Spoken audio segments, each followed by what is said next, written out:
Jane and Albert shared their plans to spend the day at Wilson's farm. Sicil's eyes lit up with excitement. The prospect of spending quality time with her parents and Sebastian's family filled her heart with joy. "I would love to join you," she exclaimed, her enthusiasm bubbling over. "It's been ages since we all visited the farm together. It sounds perfect." Jane's smile widened, clearly pleased. "Wonderful! We'll enjoy the fresh air, explore the farm, enjoy the sea, and maybe even pick some fruit if we're lucky," she replied warmly. Albert's eyes twinkled with hope. "It'll be a great chance to catch up with everyone and soak in the countryside," he added, sharing a look with Jane as they both sensed the potential of the day ahead. Overflowing with excitement, Sicil wrapped her arms around her parents in a warm hug. "This is going to be the best day ever. I can already picture it, spending the whole day with my toes in the sea." With plans in place for a day of outdoor adventure, Sicil felt a surge of happiness washes over her. The opportunity to bond with her and Sebastian's family in the idyllic setting of Wilson's farm promised to be a memorable experience, filled with laughter and love. The sun-drenched day painted the landscape with hues of warmth. Sebastian, with a playful gleam in his eyes, decided to lower the convertible top, inviting the gentle breeze to tousle their hair. Sicil, too, shared his enthusiasm for the outdoors and eagerly joined him. The other two cars, carrying their respective families, followed suit as they approached the farm. Upon reaching the farm attached to the private beach adjacent to the serene sea, Sicil could not contain her joy. With a carefree spirit, she kicked off her shoes, felt the soft sand beneath her feet, and dashed towards the water. Sebastian, too, donned relaxed linen trousers folded at the knees and strolled along the shore, observing Sicil's radiant face as she revealed in the embrace of the sea himself, creating a picturesque scene against the backdrop of the sparkling waters. Sicil splashed water, her laughter mingling with the gentle waves, and Sebastian could not help but smile at her infectious joy. "Careful not to get too wet, Sicil. We do not want you catching a cold," he called out teasingly. Sicil turned back, her face beaming with delight. "Oh, come on, Seb, live a little. The water feels amazing," she exclaimed, her enthusiasm contagious. Sebastian chuckled, shaking his head in amusement. All right, but don't blame me if you end up shivering later," he retorted playfully, his eyes sparkling with fondness as he watched her frolic in the waves. Meanwhile, finding comfortable spots on the beach benches near the house, their parents enjoyed the spectacle of their children's joy, the rhythmic lull of the waves providing a soothing soundtrack to the familial gathering, basking in the tranquility of the moment. Jenny remarked, "It is wonderful to see them so happy together. Isn't it, Jane?" Her gaze followed Sicil's playful antics. Jane nodded in agreement, a smile gracing her lips. "Indeed, Jenny, it warms my heart to see them enjoying each other's company," she replied, her eyes reflecting the pride and love she felt for her daughter and Sebastian. Amidst their playful splashing, Sicil emerged from the water, a mischievous glint in her eyes as she grabbed Sebastian's hand. "Your turn to get soaked, Seb," she declared with a grin, pulling him into the water. Sebastian laughed, willingly allowing himself to be dragged in. "Remember, you asked for it," he replied, returning Sicil's playful energy as they engaged in a spirited water fight. Sicil, not one to back down from a challenge, grinned mischievously as she splashed more water at Sebastian. "You asked for it," she declared. Sebastian narrowed his eyes playfully. "Oh, is that so?" With a swift move, he scooped her up into his arms, lifting her effortlessly. Sicil squealed, clinging to his neck. "Put me down, Seb," she protested, though her laughter betrayed her delight. "With pleasure." Sebastian laughed, pretending to throw her into the deeper water. He let her slip from his arms gently, creating a small splash as Sicil landed with a giggle. "You are going to regret this," Sicil exclaimed, launching herself at him in retaliation. She jumped onto his back, her arms wrapped around his shoulders as she laughed uncontrollably. Sebastian waded deeper into the water with her clinging to him, his own laughter mixing with hers. "You've made a tactical error, Sicil. Now you're stuck," he teased, giving her a playful piggyback ride through the waves. Sicil laughed, her arms tightening around him. "Maybe I like being stuck," she quipped back, her voice filled with warmth. They splashed and teased each other, exchanging playful banter that only seemed to deepen their bond. The chemistry between them was undeniable, drawing smiles from their parents who watched from the shore. Jenny leaned over to Jane, her expression soft. "They seem so at ease together, don't they?" she observed. Jane nodded, her heart full. "Yes, they do. It's a beautiful sight seeing them like this," she said quietly, feeling a deep sense of contentment. As the sun climbed higher, Sicil and Sebastian finally emerged from the water, their laughter still echoing. Sicil's hair was damp, the strands clinging to her face, but she looked radiant. Sebastian reached over, gently tucking a loose strand behind her ear. "You look like a drowned mermaid," he teased, his eyes twinkling with affection. Sicil playfully nudged him. "And you look like a sea monster," she shot back, grinning. "Well then, this sea monster needs food," Sebastian declared, turning towards their parents. Jenny called out to them, "Lunch is ready. Come join us before the food gets cold." She waved, beckoning them over. Hand in hand, Sicil and Sebastian made their way back to shore, their fingers interlaced as if it were the most natural thing in the world. The sun warmed their backs as they walked, the sand soft beneath their feet. The sight of them together, laughing and carefree, brought a deep sense of joy to Jane and Albert.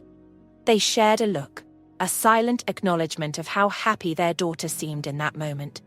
As they gathered around the table set with a delicious spread, Sicil glanced at Sebastian, her eyes full of affection. "This has been the perfect morning," she said softly. Sebastian squeezed her hand gently under the table. "It's only going to get better," he replied with a smile, his voice filled with a quiet promise. As the lunch plates were cleared and glasses filled, the conversation naturally shifted to a topic close to both families' hearts, the upcoming Climate Quest event. Sebastian and Sicil exchanged a quick glance, a shared smile of excitement before diving into the updates they had eagerly prepared to share. "Things have been moving faster than we expected," Sebastian began, his tone brimming with enthusiasm. "We've secured a fantastic venue, the local art gallery. It's an inspiring space with its open-plan layout and natural light. The walls are lined with works that emphasize sustainability and nature, which is the perfect backdrop for our event." Sicil nodded, her face glowing with pride. "It's an ideal place to host the event. Plus, we've already lined up several promising sponsors. A few eco-friendly brands are coming on board, and we're in talks with some big names in the renewable energy sector. If everything falls into place, we're hoping this will be our biggest fundraiser yet." Albert and Arthur leaned in, their interest piqued, their expressions serious but supportive. It was clear they were impressed by their children's determination and organization. Albert was the first to speak.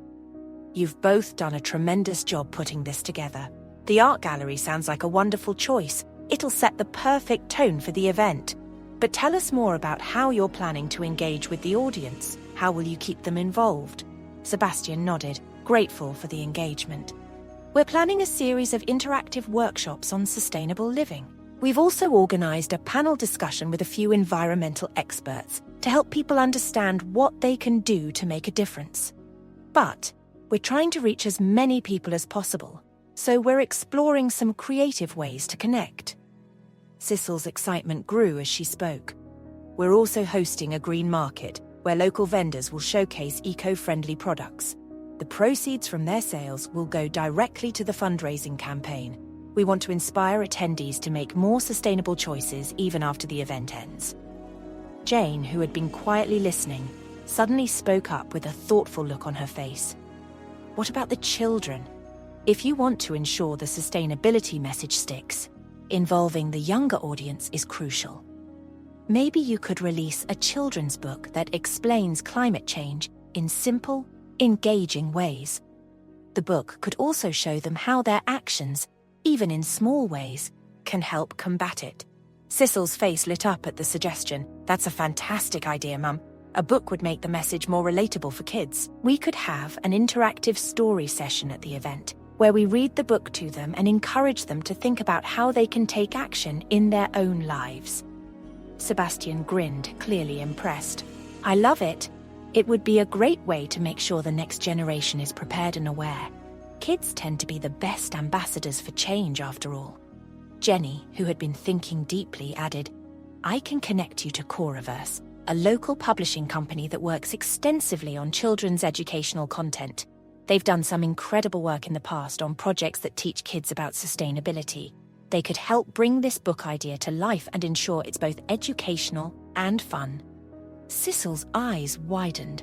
That would be amazing. Thank you, Jenny. It's exactly what we need. We'll be able to create a lasting impact, especially on the younger audience. Arthur, who had been quietly absorbing the conversation, spoke up with his characteristic practicality. Don't forget the importance of post-event engagement. How will you keep people motivated after the event? It's one thing to raise awareness, but how can you turn that awareness into action? Sebastian and Sicil exchanged a look, considering the question carefully. We're already thinking about that, Sebastian said. We're planning to send out follow-up emails with concrete steps people can take. We'll also be keeping the conversation alive on social media, sharing tips, success stories, and updates on how donations are making an impact, Sicil added. And we're looking into organizing more events in the future, things like cleanup drives or tree planting days. We want people to feel like they're part of a community working together for the cause.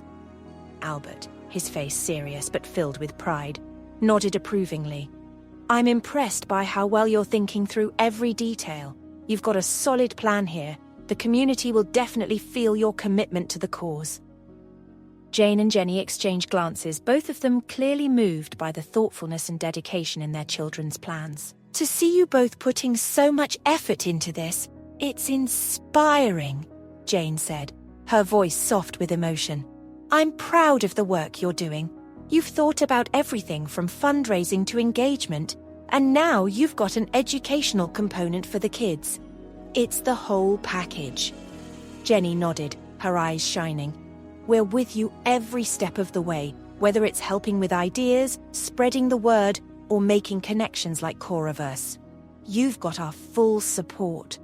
Sebastian smiled at his parents, feeling a rush of gratitude for their unwavering encouragement. Thank you, all of you. We couldn't do this without your support. It means the world to us. Sicil, too, felt an overwhelming sense of warmth in her chest. She looked around at the people who had always believed in her, and with a soft smile she said, This is more than just an event. It's a movement, and we're so lucky to have all of you as part of it. The table buzzed with energy as the families continued to exchange ideas, each person contributing in their own unique way. It was clear that Climate Quest was not just a fundraiser. It was a collective effort, driven by a shared commitment to the planet, a sense of community, and a deep belief in making a lasting change. Feeling content after a day filled with joy and pride, Sicil prepared for bed. As she settled in, she noticed 2 messages on her phone, one from Ethan and the other from Sebastian. Ethan, hey, hope you are getting some well-deserved rest. The restaurant was crazy busy today. Sicil, sounds like a typical day for you. Take care and get some rest. Sebastian, see you tomorrow. I will pick you up at 8. Ready for another week at work. Sicil, absolutely. Bring it on. See you at 8. Ethan, keep your Monday evening free. I am making something special for you in the kitchen. Surprise. Sicil, oh, now you have got me curious. What is the surprise? Ethan, a secret for now. Just be in my restaurant kitchen by 8. You will love it. Smiling, Sicil replied to each message, expressing her own sentiments. She felt blessed to have both in her life, each adding their unique flavor to her days. With thoughts of the day and the promises of tomorrow, Sicil drifted off into a peaceful sleep.